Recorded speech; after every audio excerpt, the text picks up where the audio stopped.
It's Wednesday, August 14th. I'm Priyanka Arabindi. And I'm Juanita Tolliver, and this is What a Day, the show where we bring you all of today's news in a way that's very demure, very mindful, very approachable. Very. Are we spending too much time on TikTok? I don't know. You be the judge. Absolutely not. Absolutely not. You go on for 2 seconds. You will know what we're talking about.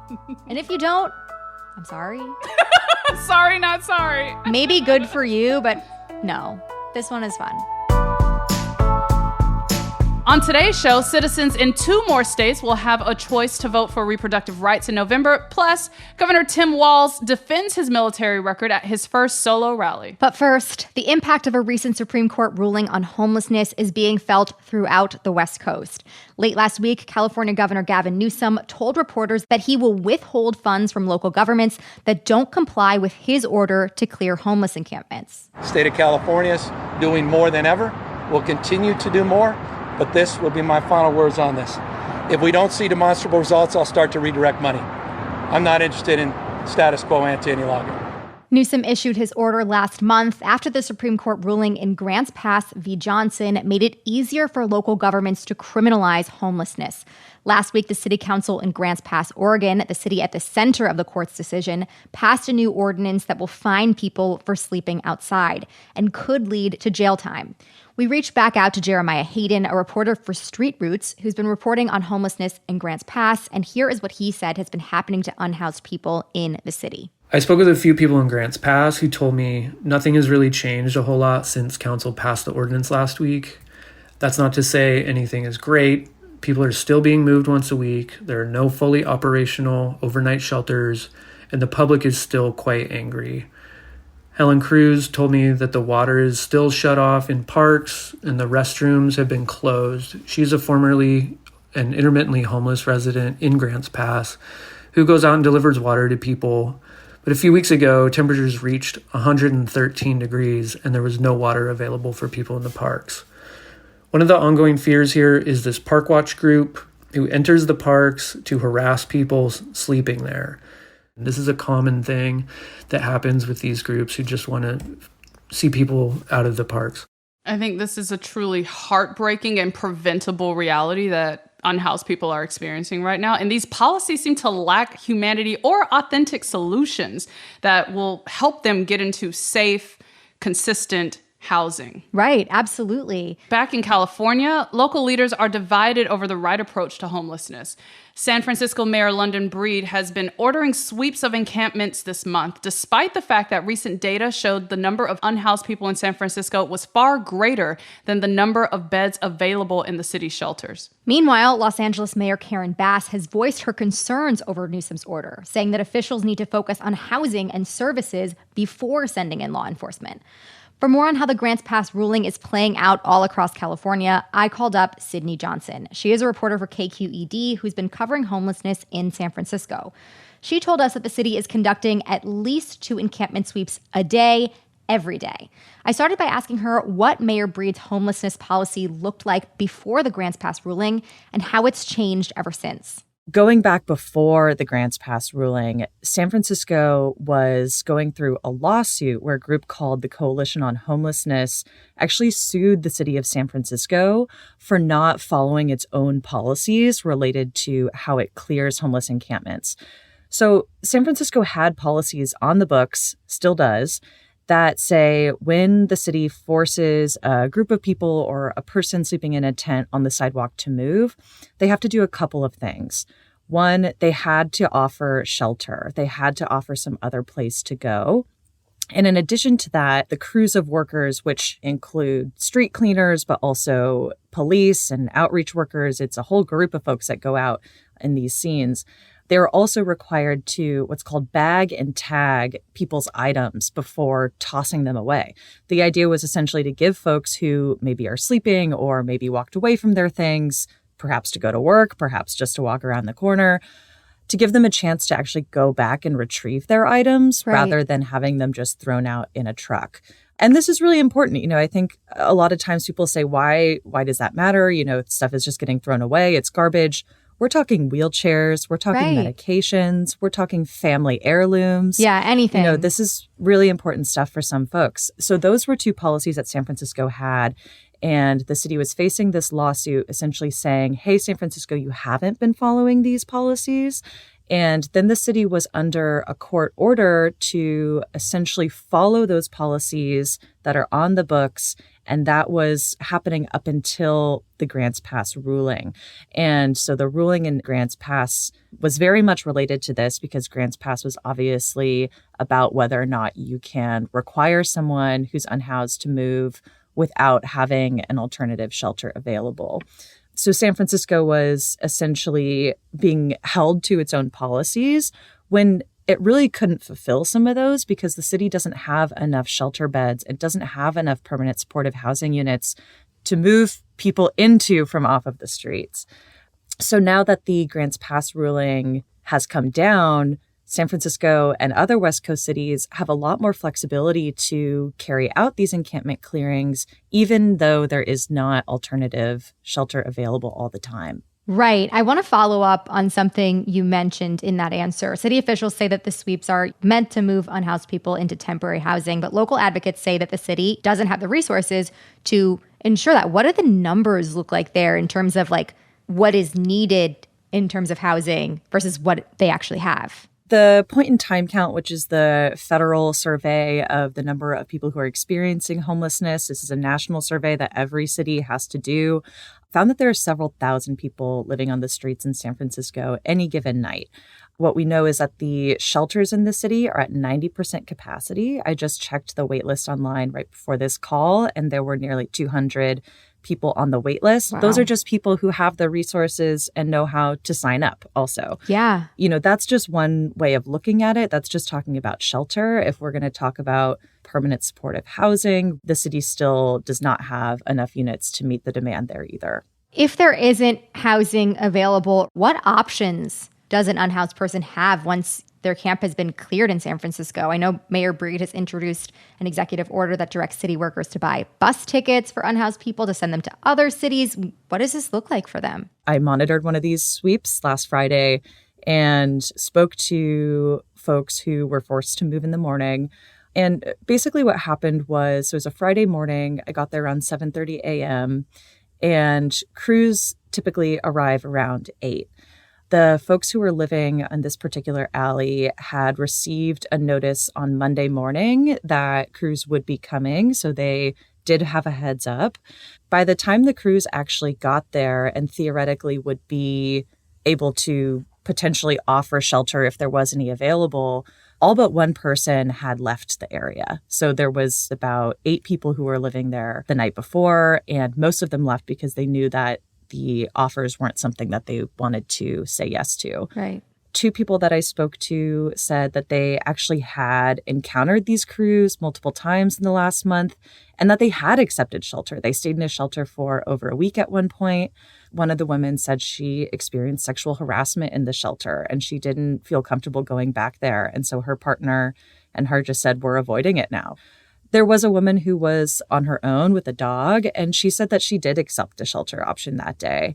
She said she just wanted a quiet place to go, figure out her next moves. But when I asked her what those next moves were, she didn't know. She had been living in the South of Market neighborhood on and off the streets for the last 5 years. And having someone come by and tell her to move and give her a short shelter stay wasn't answering that longer term question of how do I actually have a long-term stable housing. It is possible that housing slots will be available at the right time, but it's just so rare that that all lines up when it should and when it's needed. How have other mayors in California kind of reacted to Governor Newsom's order to clear the encampments so far? You know, can we expect to see more of these kinds of sweeps throughout the state? I think so. There were certainly other mayors and certainly other Democratic mayors that celebrated this Supreme Court decision alongside Breed, which it should be pointed out, too, that this was a conservative majority Supreme Court ruling. So, you know, the contrast of these deep blue mayors celebrating that win is really striking. I do think we'll see it in other cities, you know, perhaps Sacramento or Stockton or San Diego. A notable city that's bucking the trend with this, at least in terms of how government officials are responding, is actually happening in LA. Mayor Karen Bass has kind of taken the opposite approach of Breed in terms of her response to this. She said that the city is not planning to arrest people who are experiencing homelessness, while Breed has said we're going to ramp up citations. We have evidence to see that that is happening. Breed has also said that arrests are possible. And we've heard from attorneys representing people in jail for this right now that that has happened as well. So it's very likely, I think, that we'll see more of these sweeps across the West Coast, especially in cities that are like San Francisco. Maybe this has become a politicized thing and it's an election year, but we won't see it everywhere. And I think it'll be really interesting to pay attention to those other cities and what they are doing.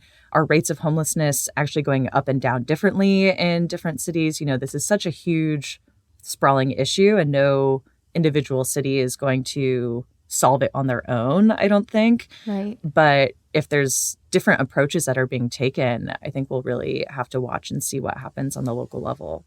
That was my conversation with KQED reporter Sydney Johnson, who's been covering homelessness in San Francisco. That's the latest for now. We'll get to some headlines in a moment, but if you like our show, make sure to subscribe and share with your friends. We'll be back after some ads.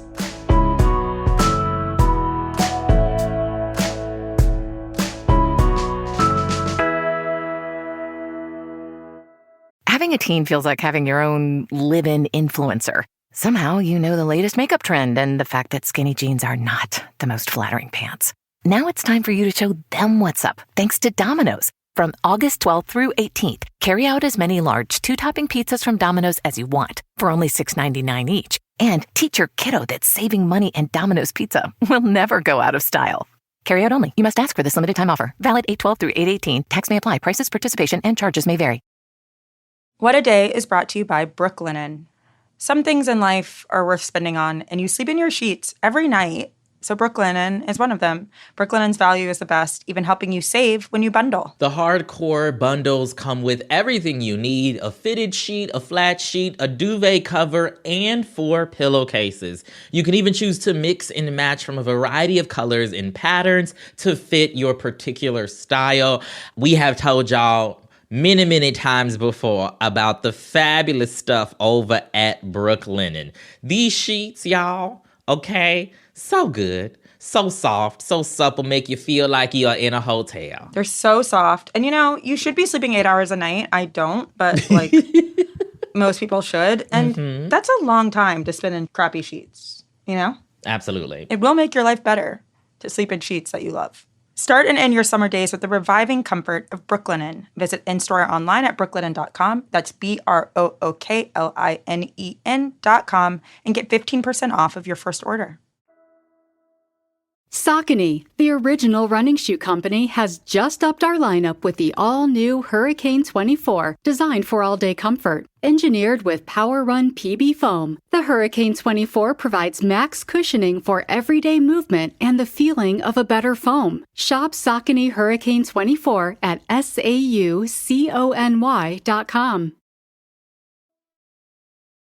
Let's wrap up with some headlines. Headlines. It is official. Arizona voters will get a chance to enshrine abortion rights in their state constitution this November. The Arizona Secretary of State's office on Monday said it had certified nearly 580,000 signatures turned in by the coalition Arizona for Abortion Access. That's way more than what was needed to qualify for the ballot. Arizona currently bans most abortions after 15 weeks of pregnancy. It's also a major swing state Democrats hope to win in November, and the measure could help boost election turnout. Abortion rights advocates in Missouri won a similar victory on Tuesday. Voters there will get a chance to reverse the state's near-total ban on abortions this November and guarantee protections in their state constitution. Both Missouri and Arizona's abortion laws went into effect after the Supreme Court overturned the federal right to an abortion in 2022. And just like we saw in the elections in 2022 and 2023, abortion rights are absolutely going to be a winning, mobilizing issue for Democrats. Absolutely. Minnesota Governor Tim Walz held his first solo rally since being named Vice President Kamala Harris's running mate. On Tuesday, Walz spoke in Los Angeles at a convention from one of the country's largest labor unions, the American Federation of State, County, and Municipal Employees. During his speech, Walz talked about the Harris ticket's support for unions. He also defended his military service, something the Trump campaign has spent the last week trying to discredit. I am damn proud of my service to this country. And I firmly believe you should never denigrate another person's service record. To anyone brave enough to put on that uniform for our great country, including my opponent, I just have a few simple words. Thank you for your service and sacrifice. Walz spent more than 2 decades serving in the Minnesota National Guard before retiring in spring 2005 to run for Congress. A few months after his retirement, his unit was told it would deploy to the war in Iraq. Walz's Republican counterpart, Ohio Senator J.D. Vance, who is also a veteran, has accused Walz of misrepresenting his service and retiring to avoid deployment. Walz and the Harris campaign strongly refute this claim. As the daughter and granddaughter of people who served in the U.S. military, every person's military service is valuable and worthy. Like, it's really disgusting, these attacks from J.D. Vance. Absolutely. Especially when you're standing next to Mr. Bones Burrs over there. Like, what are you doing? Do you know who you're running with? Like, come on. Iran is continuing to signal its plans to launch a retaliatory strike against Israel for the assassination of Hamas leader Ismail Haniyeh.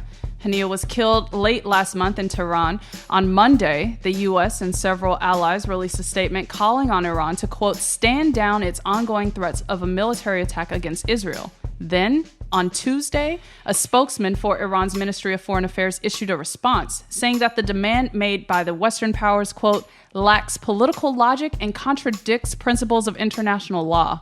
Also on Tuesday, 3 senior Iranian officials told Reuters that if a ceasefire deal is reached between Hamas and Israel, Iran would hold off on retaliating.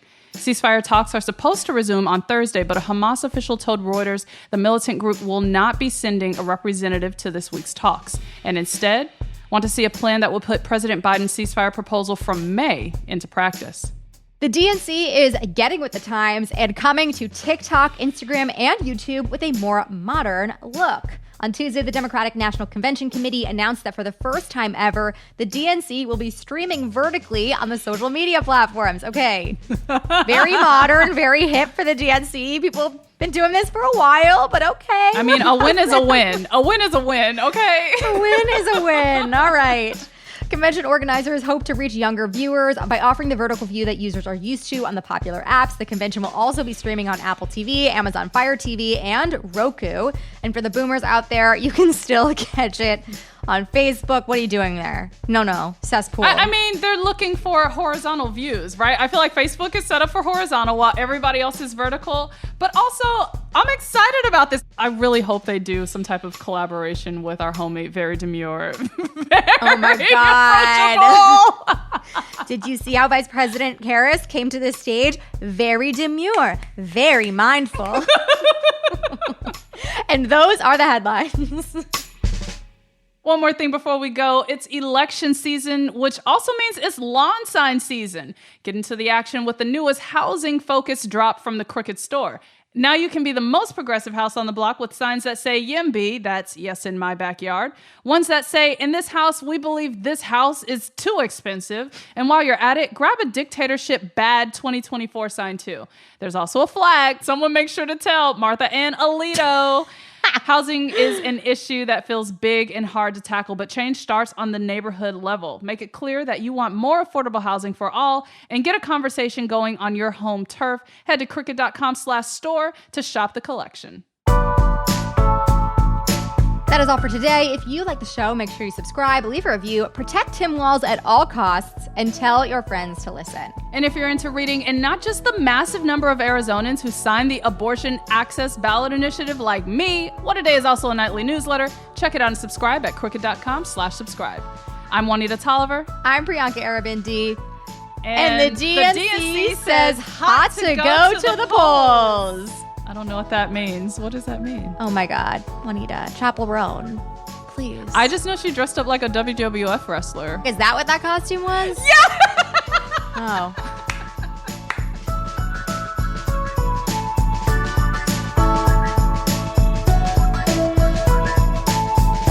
What It Is, a production of Crooked Media. It's recorded and mixed by Bill Lance. Our associate producer is Raven Yamamoto. We have production help today from Michelle Alloy, Tyler Hill, Greg Walters, and Julia Clear. Our showrunner is Erica Morrison, and our executive producer is Adrian Hill. Our theme music is by Colin Gilliard and Kashaka.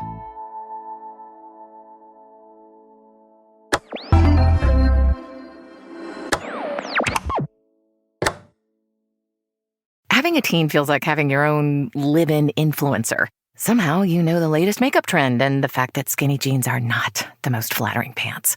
Now it's time for you to show them what's up, thanks to Domino's. From August 12th through 18th, carry out as many large 2-topping pizzas from Domino's as you want for only $6.99 each. And teach your kiddo that saving money and Domino's pizza will never go out of style. Carry out only. You must ask for this limited time offer. Valid 8/12 through 8/18. Tax may apply. Prices, participation, and charges may vary.